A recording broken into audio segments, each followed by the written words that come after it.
परीचे पण ना स्कूलवरनं येताना खूपच जास्त नाटके असतात. तेच आज तुमच्यासोबत शेअर करते.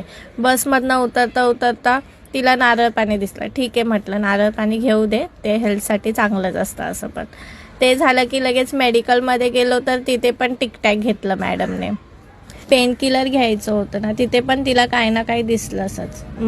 मग नाश्त्याला वडापाव वगैरे घेतला आणि तिथे पण हे बघा हिचे काय नाटके चालू आहेत.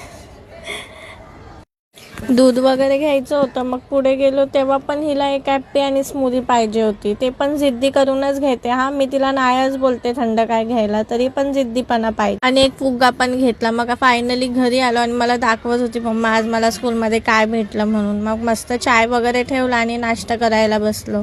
मग तिथे पण ना खाता खाता बापलेकीची बघा ना कशी मस्ती चालू होती. तिला आहे ना खाली बसून व्यवस्थित खाताच मध्ये तिला प्रॉब्लेम काय तेच समजत नाही. अशीच नाटकी करत असते नुसती. मग मशीन लावायची होती. मग मशीन वगैरे लावून घेतली, किचन साफ करून घेतला आणि लागले मग स्वयंपाकाला. दोघे बाप लेकी नुसती मस्ती करत असतात. ह्यांचं असंच चालू असतंय नुसतं.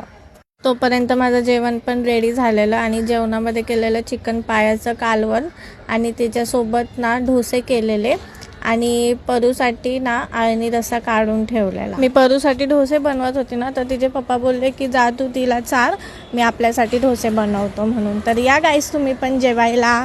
Okay bye.